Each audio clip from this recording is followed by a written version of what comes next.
नमस्ते नेपाल अनलाइन स्कुलमा यहाँहरूलाई स्वागत छ। आज हामी ड्युरिङ, फर र व्हाइलको ग्रामेटिकल रुलको भिडियोमा छौँ है। अब यसमा हामीले ड्युरिङ कसरी युज हुन्छ, फर कसरी युज हुन्छ, व्हाइल कसरी युज हुन्छ भनेर पढ्नेवालामा छौँ। ल सुरु गरौँ। फर्स्टमा ड्युरिङदेखि नै जाउँ न। Okay, during. अब कसैले ड्युरिङ भनेर भन्यो भने के चाहिँ बुझ्नुहुन्छ त? एउटा इक्जाम्पल दिन्छु है, अनि अगाडि बढौँ न। Okay, I fell asleep during the movie.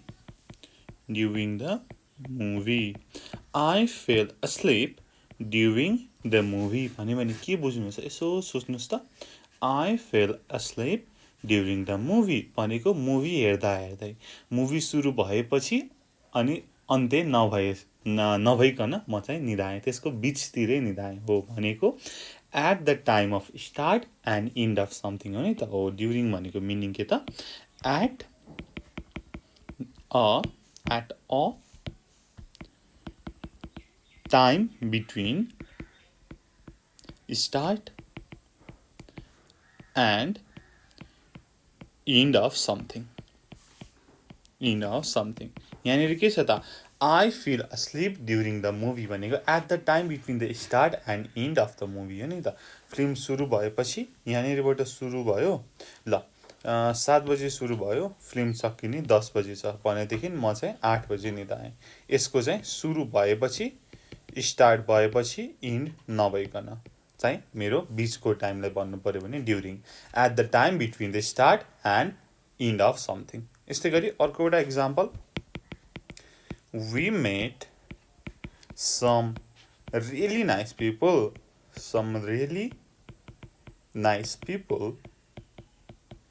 during our holiday.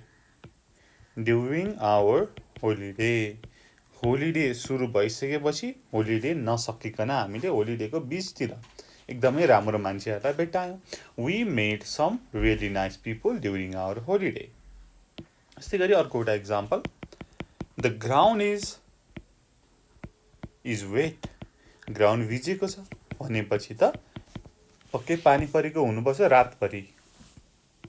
It must have rained during the night. रातिको समयमा, during the night. ठिक छ? हो ल, हामीले ड्युरिङ भनेको अब के बुझ्यौँ त? At the time between the start and end of something भन्ने कुरा बुझ्यौँ। अब विथ टाइम वर्ड्स भनेको जस्तै the night, the summer, the winter, the day है, यस्तो टाइम वर्ड्समा चाहिँ हामी अथवा इनको प्रयोग गर्छौँ अथवा ड्युरिङको प्रयोग गर्छौँ। With time words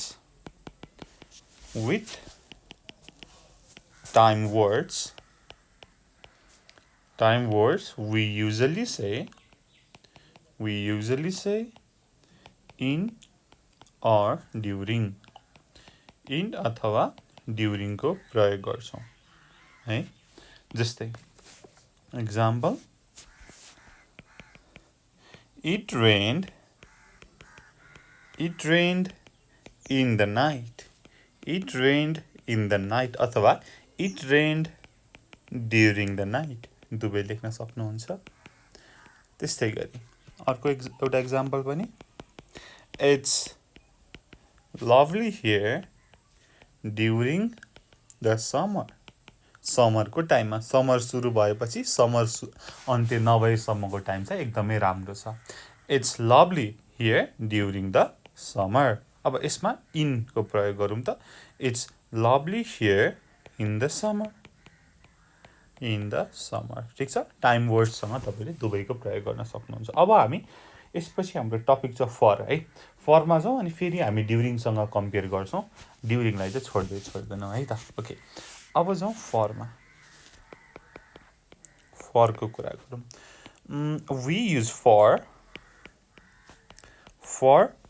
plus a period of time के को लागि त? कुनै काम हैन अथवा केही कुरा कति समय भयो त, हाउ लङ भन्नको लागि। To say how long To say how long something goes on. Something goes on. We say for plus a period of time. To say how long something goes on. कति समयको लागि भयो त त्यसको duration कति थियो त भन्नको लागि for को प्रयोग गर्छौं जहिले पनि for plus a period of time. Just an example. We watched TV for 2 hours last night. We watched TV for 2 hours. हामीले टिभी कति समय हेर्यौं त 2 घण्टा हेर्नुस् त how long we watched TV भन्दाखेरि हामीले 2 घण्टा हेर्यौं पिरियड अफ टाइम के को लागि how long something goes on भन्नको लागि for. यस्तै गरी Jess is going away for a week in September. ठीक छ Jess is going away for अनि a period of time. कति समयको लागि जाँदै छिन् त भन्दाखेरि a week को लागि. How long is she going away भन्दाखेरि how long भन्दाखेरि a week. Jess is going away for a week in September. Similarly अर्को example सरल लेखिहालौं. How are you? I haven't seen you for ages. I haven't seen you for ages. यस्तै गरी Are you going away? Are you going away for the weekend? For the weekend भनेर भनेको छ हेर्नुस् त माथि How are you? I haven't seen you for ages. Ages को लागि लेखेको छ how long भन्दाखेरि धेरै समयको लागि. Are you going away for the weekend? तिमी विकेन्ड को लागि जाँदैछौ कति समयको लागि जाँदैछौ भन्दाखेरि विकेन्ड को लागि. ठीक छ हो हामीले अब how long भन्नको लागि for को प्रयोग गर्यौं. ठीक छ र हामी during को प्रयोग हामी how long भन्नको लागि गर्दैनौं के त we do not use during to say how long. To say how long something goes on. How long something goes on भन्नको लागि हामी during को प्रयोग गर्दैनौं. ठीक छ हामी during 2 hours during 5 years यस्तो during भन्दैनौं है. ल during भनेको के त the time a time between the start and end of something. For भनेको how long. एउटा एक्जाम्पल पनि थपिहालौं न हैन यसकै उपलक्ष्यमा. It rained for 3 days without stopping. ठीक छ It rained for 3 days हो नि त कति समयको लागि पानी पर्यो त 3 दिनको लागि. अब यसमा it rained during 3 days हुँदैन. ठीक छ यसले चाहिँ how long भन्ने कुरा चाहिँ during ले गर्दैन है. बरु during को कुरा चाहिँ when something happens भन्नेको कुरामा चाहिँ during को युज गर्न सकिन्छ है. मैले त्यही कुरा लेखे फेरि we use during to say when something happens. When something happens भन्नको लागि during. ठीक छ जस्तै example when did you okay गयो त अनि किन गयो भन्ने कुरा हो हैन म लिएर आइहाल्छु त्यसलाई सर सारेर भने सार्नी पनि कता गयो ल ओके हामी यतै थियौं ल. When did you fall asleep? When did you fall asleep? भनेर सोध्यो. When कहिले त भन्दाखेरि फिल्म हेर्दा हेर्दै during the movie. During the movie. यस्तै गरी how long were you asleep? हेर्नुस् त हाउ लङ भनेपछि ड्युरिङ लाग्छ त लाग्दैन नि हामीले हाउ लङमा त के युज गर्ने भने चाहिँ to say how long something goes on भन्नको लागि for plus period of time how long were you asleep भन्दाखेरि फर हाफ एन आवर ठिक छ हो यसरी हामी फर र ड्युरिङको कुरा गऱ्यौँ है अब ड्युरिङ र वाइलको थोरै कम्पेरिजन गरौँ ड्युरिङ यता वाइल यता बिचमा यसरी तानौँ है ओके अब म लेख्छु के लेख्छु भन्दाखेरि हामीले we use during plus noun ठिक छ अनि we use while plus subject plus verb example I feel माथिकै I fell asleep during the movie भनेको द मुभी भनेको के हो त नाउन हो नि त ठिक छ ड्युरिङ प्लस नाउन यतापट्टि हेरौँ I fell asleep while I was watching TV अथवा while I was watching movie ठिक छ सब्जेक्ट प्लस verb सिमिलरली अरू एक्जाम्पल पनि हेरौँ अनि हामीलाई सजिलो हुन्छ बुझ्नको लागि we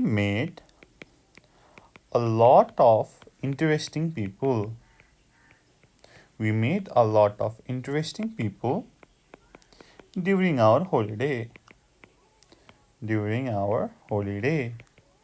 ठिक छ अब यतापट्टि हेरौँ while लगाएर we met a lot of interesting people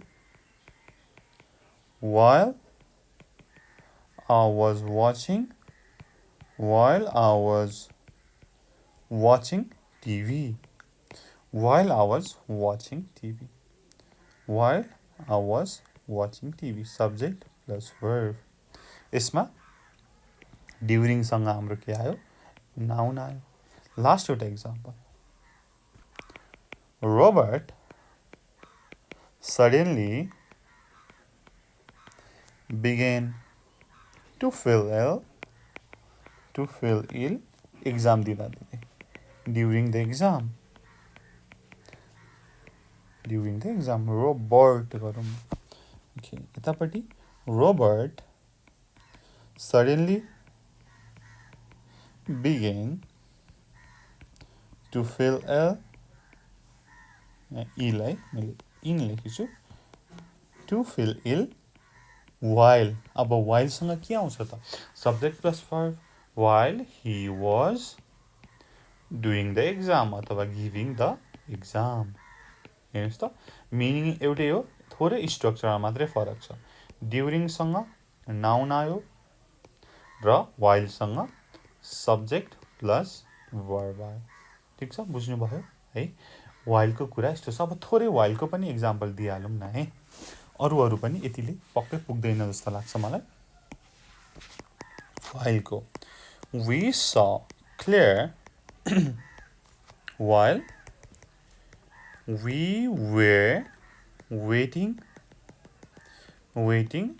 for the bus हामी बस कुरिरहेको बेला हामीले क्लियरलाई देख्यौँ हामीले बस कुर्ने काम स्टार्ट भइसक्यो इन भएको छैन हामी त्यसको बिचतिर छौँ हामी बस कुरिरहेका छौँ ठिक छ सब्जेक्ट प्लस verb अर्को एउटा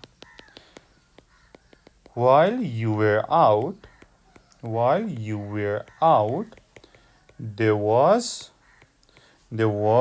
a phone call for you जब तिमी बाहिर जाने काम स्टार्ट भइसकेको थियो बाहिर गएर आएको छैनौ त्यो काम इन भएको छैन while you were out ठिक छ there was a phone call for you तिमी बाहिर जाँदा गइसकेको बेला तिम्रो लागि फोन आएको थियो हो यसरी हामी गर्छौँ लास्ट एउटा example Alex read a book while Amy watched TV. Alex read a book while. कुन बेला त भन्दाखेरि जब एमी टिभी हेर्दै थिइन्. Subject plus for vast. अब यहाँनिर एउटा कुरा आउँछ के भन्दाखेरि एउटा रमाइलो कुरा छ. त्यो रमाइलो कुरा के हुन्छ भन्दाखेरि when we are talking about the future we use present after while. ठीक छ. आफ्टर while हामी फ्युचरको लागि कुरा गर्नको लागि प्रेजेन्टको युज गर्छौँ. हेर्नुहोस् न कस्तो रमाइलो. when we are talking about the future we use present after while. हामी फ्युचरको लागि यसमा we do not use will को प्रयोग गर्दैनौँ. यो कुरा हामीले will भन्ने च्याप्टरमा पनि पढेका छौँ. तपाईँले त्यो भिडियो पनि हेर्न सक्नुहुन्छ. नेपाल अनलाइन स्कुलको इङ्ग्लिसको प्लेलिस्टमा छ. जस्तै example I'm going to Moscow next week. I hope the weather will be good while I'm there. I'm going to Moscow next week. म अब अर्को हप्ता मस्को जाँदैछु. I hope the weather will be good while I'm there. यहाँ त के आयो? Present tense आयो. ठिक छ. म त मस्को गएकै छैन त मस्को पुगेकै छैन. अर्को हप्ता जाँदैछु तर म त्यहाँ भएको बेला I hope the weather will be good भनेपछि I am there को प्रयोग गरौँ. तर I am there त हामीले प्रेजेन्टको स्ट्रक्चर हो र प्रेजेन्टको स्ट्रक्चरले हामी फ्युचरलाई रिप्रेजेन्ट गराइरहेका छौँ. अर्को एउटा example what are you going to do while you are waiting. ठिक छ. तिम्रो वेट गर्ने काम सुरु भएकै छैन. तिमी वेट गरिराख्दा के गर्छौ त भनेर भनेको छ नि त. वेट गरिरहँदा म यो गर्छु, म गीत सुनिरहेको हुनेछु अथवा म भ्यू हेरिरहेको हुनेछु. एनिथिङ. ठिक छ.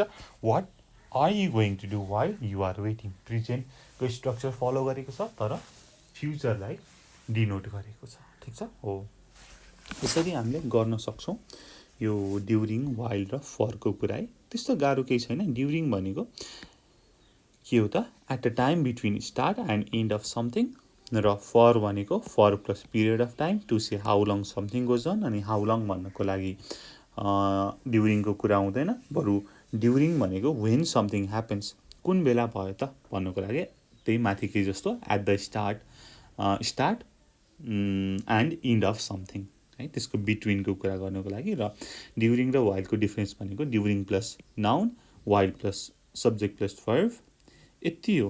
अरू खासै केही छैन. अनि फ्युचरको लागि हामीले वाइलसँग प्रेजेन्टको स्ट्रक्चर फलो गर्छौँ तर त्यो प्रेजेन्टको स्ट्रक्चरले फ्युचरलाई डिनोट गर्छ भनेका छौँ. र ठ्याक्कै यो त बुझ्नुभयो होइन. अब यो बुझेपछि यसको एक्सर्साइज पनि हेर्नु होला. यसको एक्सर्साइज हेरेपछि चाहिँ तपाईँलाई अझै पनि सजिलो हुन्छ है. ल त्यति भन्दै यो भिडियो यहीँ टुङ्ग्याउन चाहन्छु. Thank you so much for watching.